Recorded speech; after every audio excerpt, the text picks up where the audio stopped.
Assalamualaikum warahmatullahi wabarakatuh. Hai sahabat Bimba semuanya, bertemu lagi dengan saya Asri Dian Rahayu. Di video kali ini saya akan menjawab soal BBB di tema meluruskan penerapan Bimba interview. Yuk langsung aja simak video berikut ini. Yang bagian A, apa prinsip utama dalam proses Bimba interview yang harus dipahami dan diterapkan oleh motivator?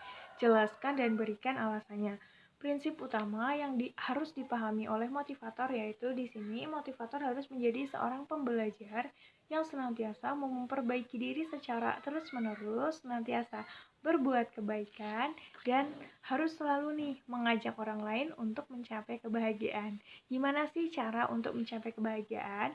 Caranya yaitu dengan belajar, karena dengan belajar kita akan mencapai kebahagiaan. Karena semakin kita tahu nih mengenai wawasan ilmu pengetahuan, maka kebahagiaan itu akan menyambut kita. Kemudian di sini motivator juga harus saling mengingatkan dan mau diingatkan. Agar apa? Agar kemampuannya dalam membimbing minat baca dan minat belajar anak akan semakin meningkat. Nah, dengan meningkatnya kemampuan motivator, maka minat anak itu akan terus tumbuh secara menggelora. Selanjutnya, prinsip utama yang harus diterapkan di dalam kelas Bimba interview adalah kegiatan bermain baca-bacaan. Karena di sini kita ini Bimba, bimbingan minat baca dan minat belajar.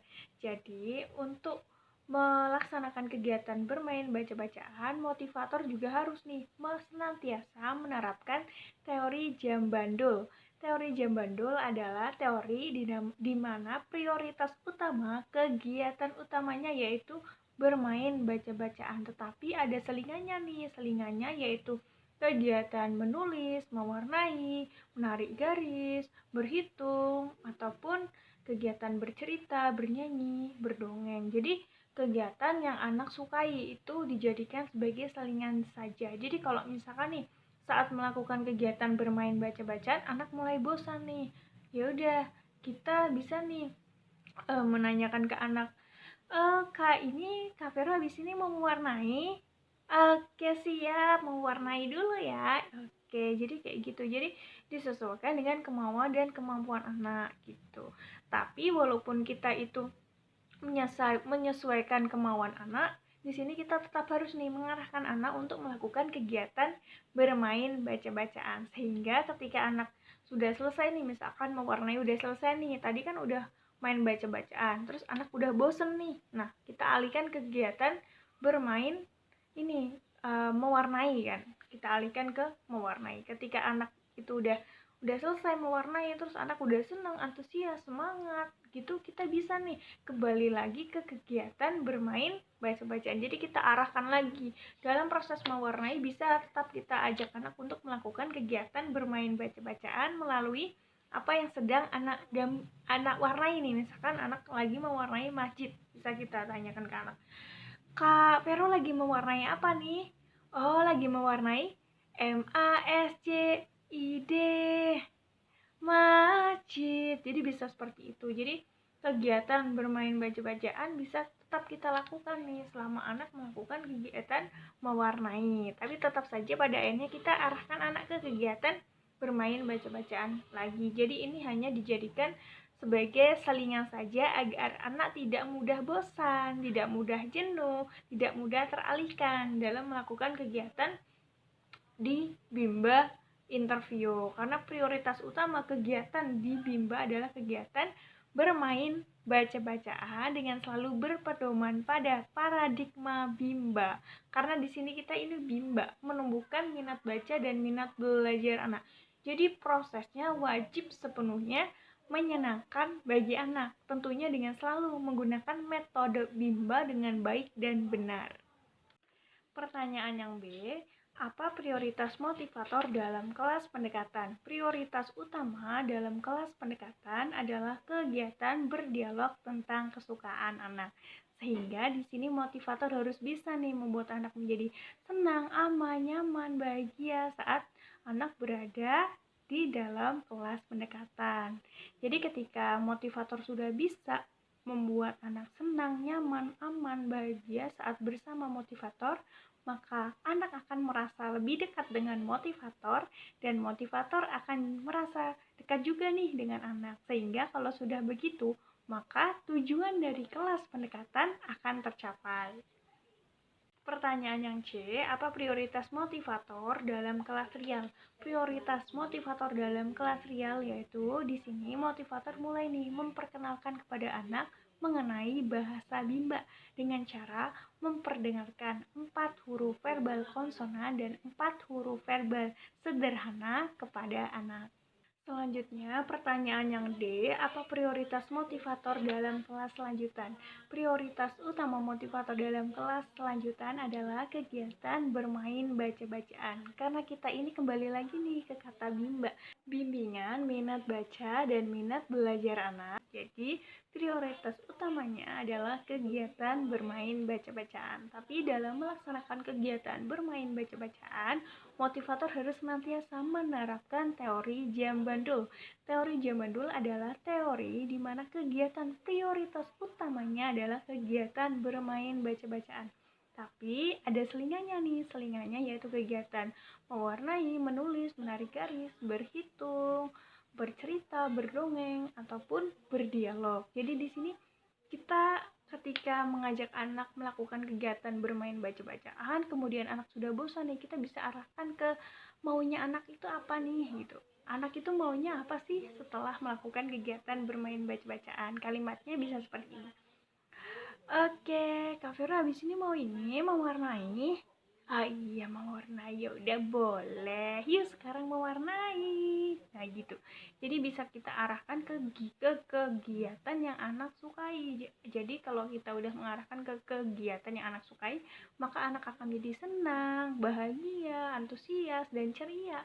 Nah, kalau anak udah ceria, kita kembali lagi nih, arahkan anak ke kegiatan bermain baca-bacaan, karena di teori jam bandul kegiatan prioritas utamanya adalah kegiatan bermain baca-bacaan. Jadi setelah kita mengajak anak ke kegiatan selingan itu, lalu anak sudah ceria, senang, antusias, dan semangat kembali, kita kembali lagi ke prioritas utamanya di kegiatan Bimba interview, yaitu kegiatan bermain baca-bacaan.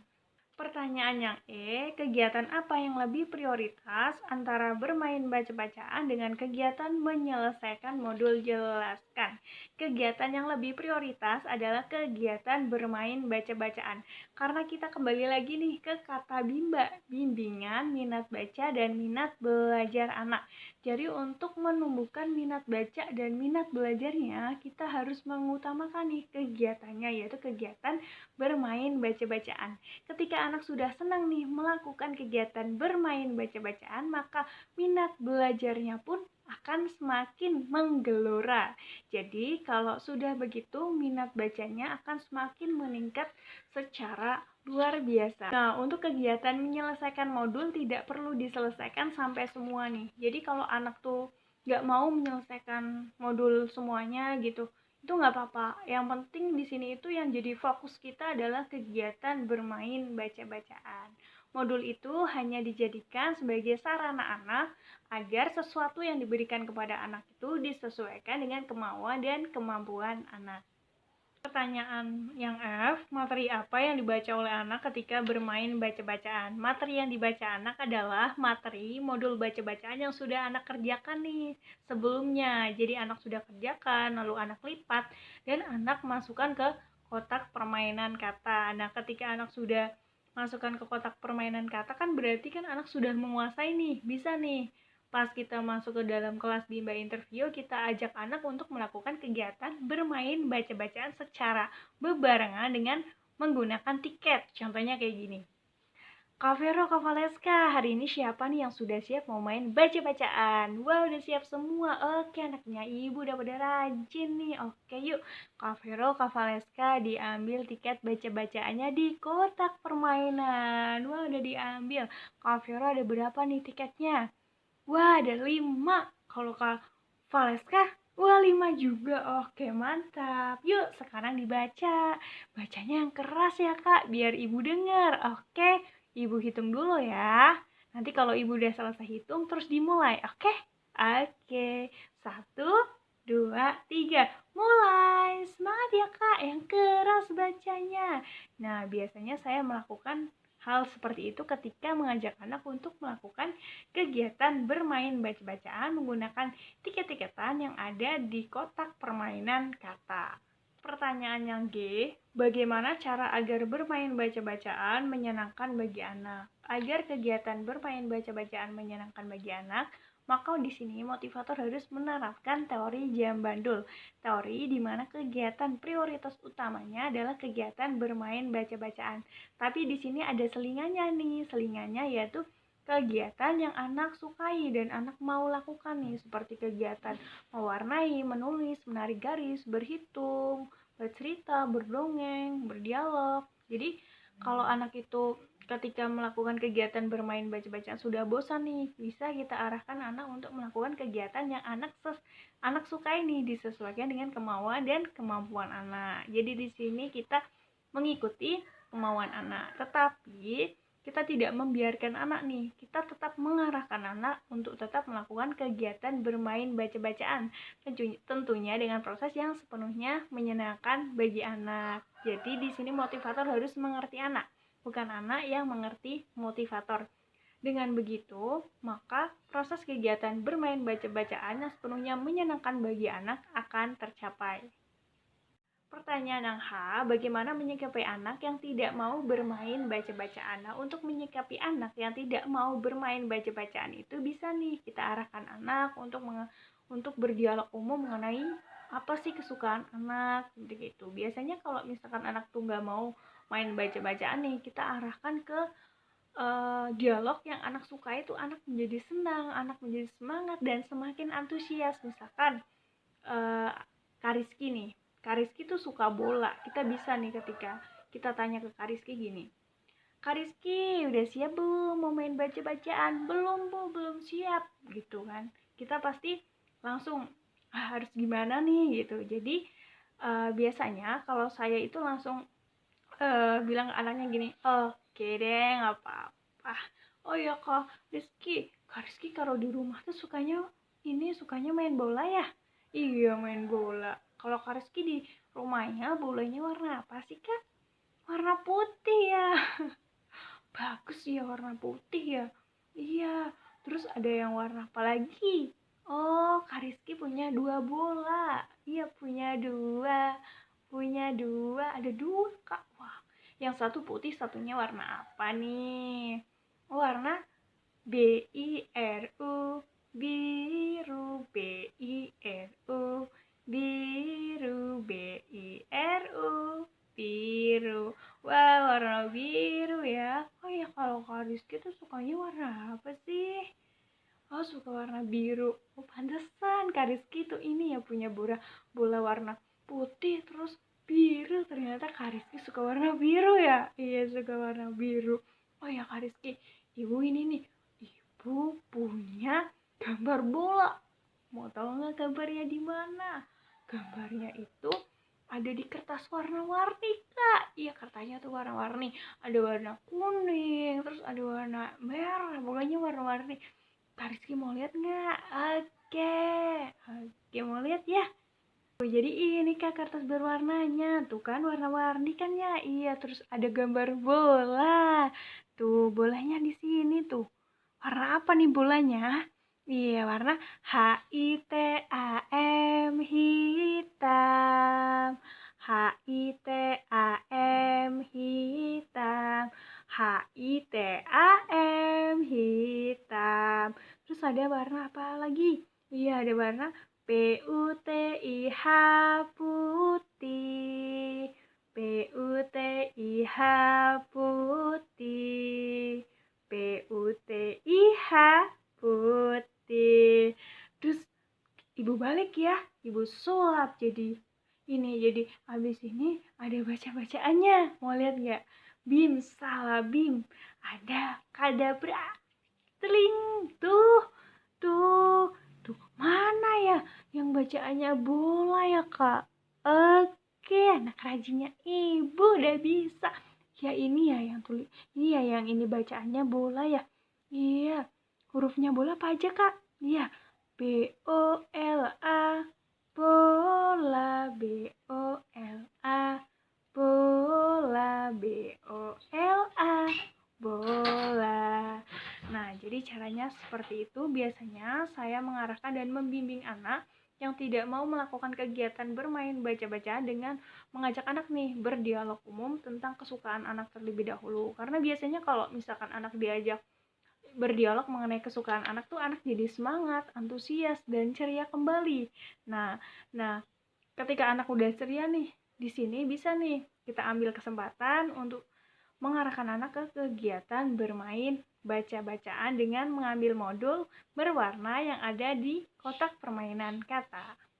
Tentunya dengan proses yang sepenuhnya menyenangkan bagi anak. Jadi di sini tidak boleh motivator memaksakan anak, tapi sesuai dengan kemauan anak. Nah, misalkan setelah melakukan dialog umum mengenai kesukaan anak yaitu bola, terus tiba-tiba anak, oh ya udah Bu, aku juga mau buka nih di kotak permainan, di tiket-tiketannya.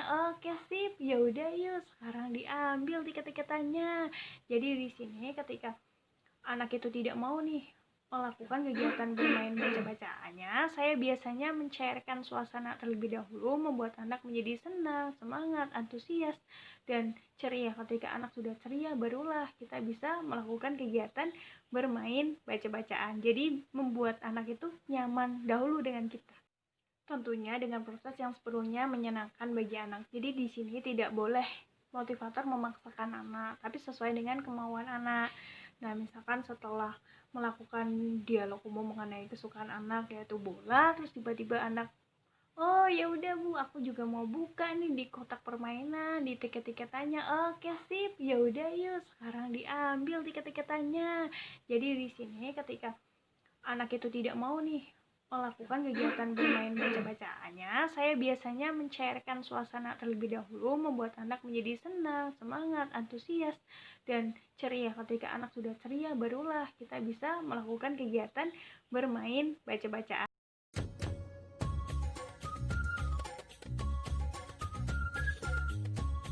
Wah, hari ini Kak Rizky udah semangat banget nih main-main sama ibu ya. Iya, udah semangat banget. Tadi kita udah nyebutin kata apa aja, Kak? Iya, udah nyebutin kata ini ya. Ini apa namanya? Iya, kuku. Terus pipi. Sama apa ya tadi ya? Iya, bobo. Oh ya, Kak Rizky, kalau hurufnya kuku tuh apa aja ya? Iya, KU, KU, kuku, KU, KU, kuku, KU, KU, kuku, gujok. Anak rajinnya ibu udah bisa. Terus kalau ini apa Kak? Hurufnya? Iya, PI, PI, pipi, PI, PI, pipi, PI, PI, pipi. Terus yang terakhir tadi apa ya hurufnya? Bobo. Iya, BO, BO, bobo, BO, BO, bobo, BO, BO, bobo. Yeay, anaknya ibu udah bisa nih, udah tambah rajin. Iya, sekarang tos dulu yuk sama ibu yuk. Tos lumba-lumba. Wih, lumba-lumba. Tos.